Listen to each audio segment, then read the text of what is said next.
Hey there, everybody. Welcome back to the Ready Up E3 recaps. Today we're going to be recapping Microsoft and Bethesda. I'm Stewart Griffin. I'm Dean Bowman. I'm Cameron Bald. Okay. And together we are... And by our powers combined, we are the Wonder Twins. Okay, so we're going to start with Microsoft. That was actually a pretty impressive show, I thought, from Microsoft. Yeah. In that they kind of just got to just throw games at the audience until... they shut up. They've been doing that for a couple of years now, and I think since their, disastrous foray into the generation, they've been getting better and better year on year. And I think they're kind of, their press conference is, I think it's been the best one the last couple of years. I think. Yeah, for sure. I'd agree Which of us here has an Xbox One? I do. But it's gathering dust in the corner. The one thing I wasn't really impressed by, though, was the big news item, which was the Xbox One X. Which, that fucking name, man. Yeah, that's a name, all right. Yeah. It does. Why didn't they just stick with the Scorpio? I know it's kind of a code name, and product code names always change, but maybe they could have just gone, "Nah, we're just going to keep the code name because it's much cooler." I'm actually struggling to think of anything worse that they could have picked for the new name of it. It is probably the most unimaginative idea I think they could have come up with. Yeah. It feels like a Wii U situation where it's not enough of a differentiation from their previous product, and as it's already a technological half step, it kind of makes it a little bit problematic, I think. I think the name's still slightly less dickish than the PlayStation Pro. Yeah, the PlayStation Pro just sounds like an iPad. It's not for me, perhaps. I started this generation as a massive kind of console kind of player. That's how I enjoyed playing video games. I never really played on the PC other than point and click adventures and things like that. And I think I'm going to end the console generation being a PC gamer, because everything that's happened so far has been it doesn't seem worth kind of hanging in the console ecosystem if it's just going to be these expensive iterative upgrades. I have to admit I agree with PC. That. If they continue down this path of of these iterative upgrades, then I definitely think that my sort of loyalty to consoles will sort of start to fade. I admit I kind of straddle the line. I do like PC gaming. I also do still genuinely love my PS4. I have no intention of getting the PS Pro. I just don't think if a new console generation was to start up, I cannot imagine I would stay invested. So I guess we should we should probably talk some of the games. Yeah, is what stood out for you guys? Maybe we should talk about a couple of games that stood out for each of us. Sea of Thieves, which I'm not sure how I feel about yet. Part of me was really excited about that trailer, and part of me was co-op multiplayer often doesn't work that as well as that. It reminds me a lot of do you remember that Destiny trailer that floated around? There was a gameplay footage from The Division about them taking a police station after an E3, and it was all very well organized in its communications, and everybody knew exactly what they were supposed to be doing, and I was kind of yeah, but I've never actually seen a multiplayer co-op game work like that.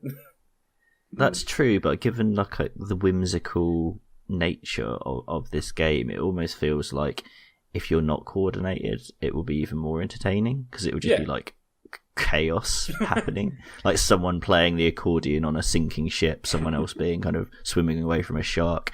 The fact that you can shoot yourself out of a cannon instantly makes me want to play it. I thought that was pretty good.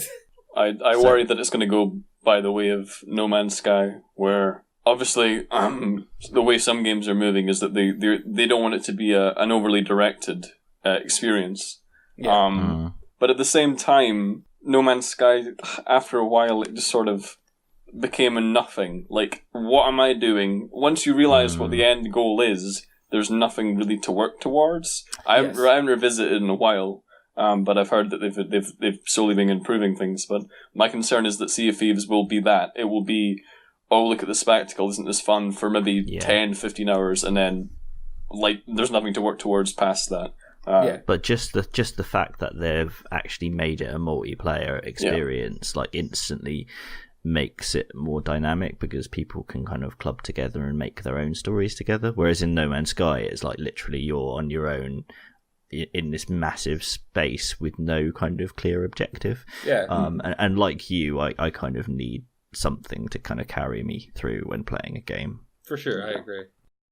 Terry Crews introducing Crackdown. Introducing Crackdown 3. That was wonderful. I enjoyed this. Is he actually in it? Or is it just like promotion? I doubt it. But there was some bombast right there. Yeah, I mean, if you're going to announce a game like Crackdown, you might as well. Like, he went for it. Yeah, it wasn't tonally inconsistent with that franchise. No. The actual game looked fine. It looked like another Crackdown game, but it doesn't really excite me. That series, for some reason, just has never really appealed to me. I mean, I really liked the first one. I thought the second one was a bit of a waste of time, to be honest. But zombies didn't. That's about all I know of the second one. Yeah, mutant zombies or something. Yeah, let's just do the first game again, but add zombies. And you're like, yeah, oh no, I think that's I'll never pass. a good idea. What do you guys think about Anthem then? That was the big reveal at the end of the conference. Cautiously optimistic. I think it's nice to know where all the facial animation money from Andromeda went. Yeah, or all of the resources at all from Andromeda, because it just looks amazing. It just looks, wow, this is what you guys have been spending money on the last couple of years. I agree. Yeah. I was a little bit worried. I took a note that just says Horizon Zero Dawn plus jetpacks. No, nothing inherently wrong with that, I don't think. I mean, I'm on board for Horizon Zero Dawn and jetpacks.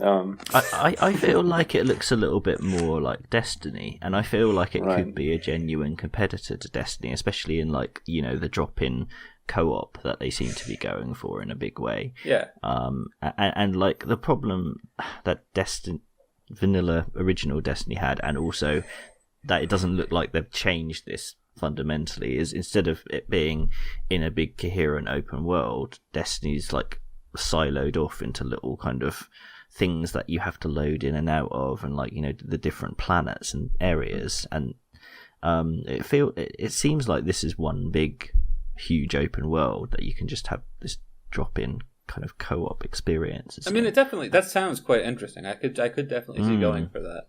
Xbox backwards compatibility for the first Xbox generation. That was pretty exciting news. Like, that was a pretty big drop. We could play Munch's Odyssey.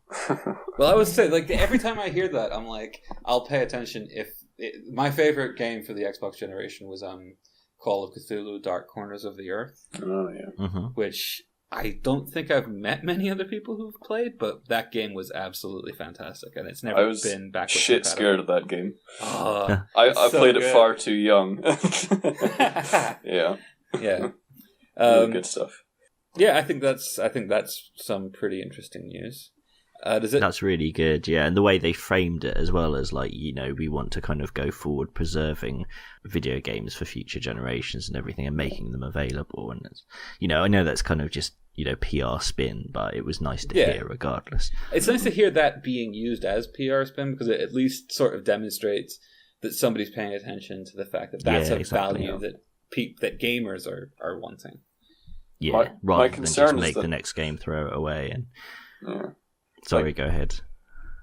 Presumably most people don't have their original Xbox games anymore in the way that they would with their 360 games. They're not as readily available as 360 games are. And so my concern is that they're going to price these games, the digital versions, far too high. And I'd say anything above a tenner is probably too much for decade or so old games that are going to be largely the same version. They're going to have to do a lot of work on them, though, don't you think? Well, if it's the same as, say, the PlayStation 4 has the emulated PS2 games, there's very little difference. It's just sort of a 1080p upscale type deal. You're not going to notice much. If it's the same as the PS4 version, then I don't think a great deal of work's going to have to be put into it. But I'd love to see a mini remaster almost, but that would probably be very intensive and cost them a lot more money than it otherwise would if they just went the way that Sony has. Yeah, and that's going to limit the back catalogue that they can bring out as well. Yeah. Okay, so does anybody else have anything else that they want to bring up from the Microsoft thing before we move on to Bethesda? Just Metro Exodus, really. Oh, yes, I actually forgot about that one. Which looked amazing. I really like that series anyway, and it's quite interesting to see them kind of like going out from the underground vault into the world above and fully exploring that this time. That really excited me, and I'm kind of getting this vibe that it's about there's going to be a lot of trains in it, because there was a train in the trailer. The Exodus logo is like the train clackerboard kind of slipping into place, and then it said departing and the date. So it's kind of like, well, are trains going to feature quite heavily in this then? It's like I read Metro a bit more Spirit into tracks. They released a bit more information about it, and it seems to be a year-long journey where the train thing is going to be an integral part of it. Cool. Awesome. I hope it's a customizable train. That'd be fucking cool. Like, I want to get I want the game to end up and it looks like the train from the end of Back to the Future 3. My concern is that because from what I'd heard, they're probably going to be more like little mini hub areas as opposed to the more linear areas of the original games, and that perhaps comes with some issues. Obviously, it's a bigger jump from Last Light to this than from 2033 to Last Light, and I'm always concerned, but fingers crossed it doesn't end up an Ubisoft climb the tower type open world game. Because you're right, those games were so tense and claustrophobic and kind of atmospheric. Is it going to be difficult to recapture that in an open world setting? Especially if most of it's going to be outside on ground. It is definitely a cause for concern with that, actually. I think it's going to be tricky for them to maintain the tone, especially it's like they use it as such a holy shit moment for this reveal. Was him taking off the mask, because they kept the underground footage going for just long enough for you to recognize that it was indeed a Metro game. And then having him get up top and taking the mask off was kind of a perfect subversion of that. But I don't think they're going to be able to use that moment again. Yeah, it's the thing that you're going to do at the start of that game, effectively, and then kind of like they'll need to think of something else to add to that game to provide the same level of tension that going out of the underground system had on you in the first game, because going out into the world was genuinely terrifying. Yeah, you just like asphyxiating basically behind your gas mask and desperately trying to find a fresh one, which is terrifying. Really, really clever stuff. Did you read about the development of Last Light? I think it's one of the great underdog stories, like recently. Just because they were working in just an awful working conditions in Ukraine, smuggling in laptops and stuff when they could, working in really claustrophobic conditions. And power constantly cutting out. It's just amazing that game was even half as good as it is. It's a great game. And if they have the budget now, and if they have proper working conditions, I can't wait to see what they can do. Because they seem to be an extremely talented dev team. Definitely. I'm definitely. It's the one I'm really rooting for, I think, from the show. Like, I've never been the world's biggest fan of the Metro games. Like, I've always thought they were good, but they weren't really my sort of. Never really got fully hooked into one of them, but I've definitely. It's the one that I'm really hoping, I'm sort of rooting for as a sort of future property. I think it could be like a kind of a Witcher 3 of this, taking this sort of kind of somewhat obscure franchise and really, really pushing it into the mainstream. Yeah, it would be great to see that happen. Yeah. And also based on Eastern European novels, much like, The Witcher is, so kind of interesting. But the offer is far more respectful of the games than the Witcher writer is. Yes, true.